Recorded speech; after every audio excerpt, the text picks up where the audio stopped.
91X. Please welcome Wolfgang. Hey.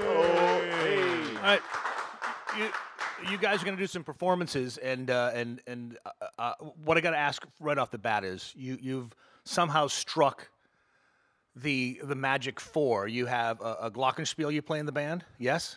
Yeah. You have an amazing name which nobody has thought of until this point. Why wasn't that name Wolfgang taken before by somebody else? Does anybody know, or was it? And did you kill somebody for it? Yeah, we had to bury a few bodies, but no, I think it was just I think there are other bands with Wolf, kind of the name Wolf in them, but no one seemed to have Wolfgang like two words. So. But that's like there's unbelievable bands that come out and they get good band names, and you're like, why wasn't that taken before? This is one of them. Thanks. How did it come about? I think my sister came up with the idea, actually, so I have to credit Sophie for this. What do you mean when you say you think your sister? You're not positive? Because we were brainstorming ideas, and we're going through all these, and it's very hard to pick a good name, like you say. It a is. good name that no one's chosen before, and something that's kind of catchy and memorable, but kind of interesting too. So. What were the names that didn't make it? Were there names that?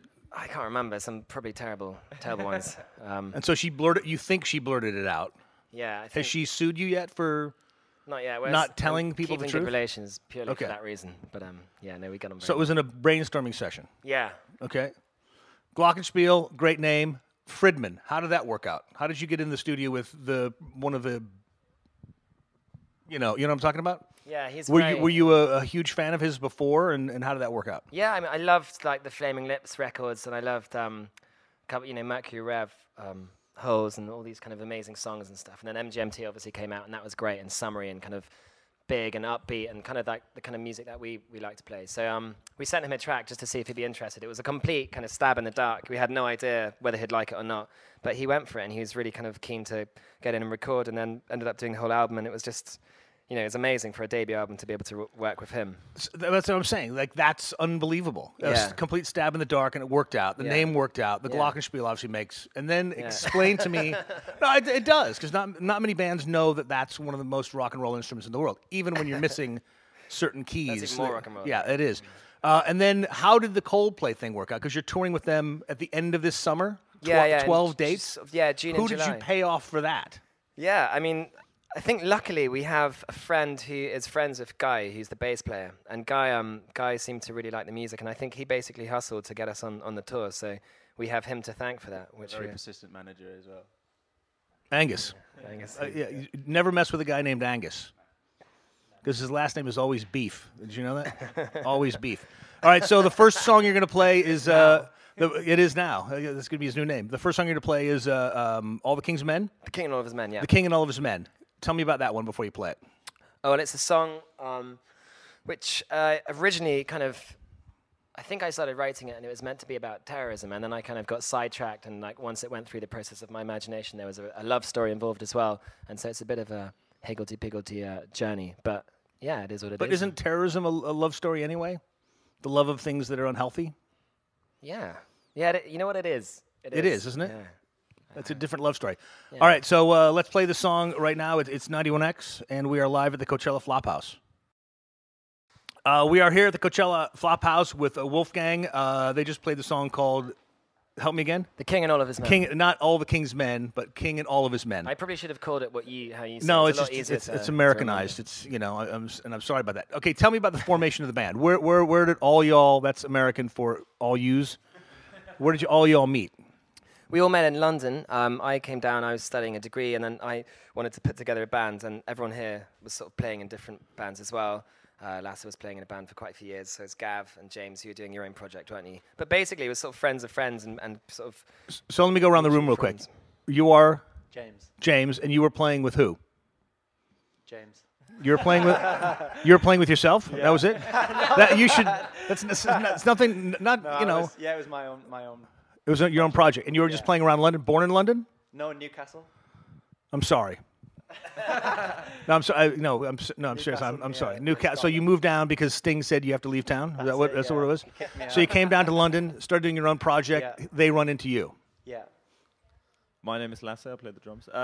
I used to play in another band for years and years, and then we split up. And then anybody we'd know? It's like a post-punk band called The Rakes. which were together for a number of years, and then we split up, and then via a friend, I got to meet Angus and Max. And Lass is Danish, by the way, just in case Right. you detect just the in accent. case. Anyway. Thank God for the Euro. Schwarzenegger. Thank God for the Euro. So, all right. And then, so you joined up with these guys. Yeah, exactly. And then it just clicked, like it sometimes does, and then been together since. That's good. And where did you fall out of? Hello, I'm Gav. I fell out of Portsmouth and a very, very bad band. I'm not even going to mention the name. Because we know them? Probably not. Okay, then you don't have to mention them then. And so you moved down to London too? I moved up to London. Up to London from Portsmouth. Excuse me. Yeah, sorry about that. That's all right. Don't worry about that. I'm American. We don't understand these things. So all congregated in London and then formed this. Yeah. Would you have thought with all, post-punk type stuff that it would have all come together like this? No, it was quite strange, wasn't it, really? And it took a couple of years of playing around, playing gigs and stuff, and then we all kind of decided that it was, there was definitely something. Basically, the most fun thing that we've done is the live performance side of things. So just playing gigs. We've just done lots of touring over the last couple of years, and it's just what we all love, and it works so well together on stage. So we just decided now to write an album, get in there together, and see how it goes. Jumping back to the Fridman thing really quick, live performances obviously make the bands what they are, and that's what we're doing here at Coachella. Are there any bands on the bill this weekend and next weekend that you're dying to see, that you just have to see? So many, isn't there? There's so many. The lineup's incredible. At the drive-in? You can hold that mic a little bit closer there. That's called a microphone. You've obviously never seen them before because they were, No. I was Volta, but never at the drive-in. So you like the Volta though? Yeah, I love them. You do? Okay. That's why I grew my hair. Nice. It works. I'd really like to see M83. I'm a big fan, so they're playing last night, so I'm going to have to catch them next week. Well, this interview can air whatever time, but they're playing twice, so you can go check them out. Exactly, yeah, that's why. James, yes? Yeah, I'd like to catch the Horrors and Radio. Well, if you stick around until maybe 5 this afternoon, they'll be here. You can hang out with them if you want. Yeah, let's do that. Nice. There you go. So he's out of the band now. And anything in particular from you? Radiohead. I can't wait, actually, just to see Radiohead headline. I've never seen them play before, so that'll be a special one for me. Now, when you said you were at university doing your studies, and you left and came down to London, where was the university? I was studying. It was called the London School of Economics in London. Mick Jagger's old. Exactly, yeah. See, now that's the thing. Like nobody realizes that he was actually studying how to make money in rock and roll, and he just happened to end up in a rock and roll band. So, are we expecting? I was studying anthropology, so I was doing something a little bit less sort of capitalist-driven than Mick Jagger. I was studying people and culture. You're screwed. That's why the Stones are still here. You know that because he actually understands the business of rock and roll. Yeah. Does anyone know anything about the business of rock and roll here? No. He does. Well, you need to go back Nick. to class. Yeah. And that's it. Yeah. Beautiful. And the next song you're going to play? It's called Lions in Cages. What is this about besides the fact that obviously there are lions in cages in London, which is the weirdest thing in the world, right? It is bizarre. Have you seen them? I've seen them. Yeah. At the London Zoo, I believe it's called. What did you think? It's bizarre. You go to Trafalgar Square and see the same thing, but they're stone. They're stone, yeah. They're stoned. So is this what it's about? Was going to the London Zoo, or what is it about? Just going to London in general.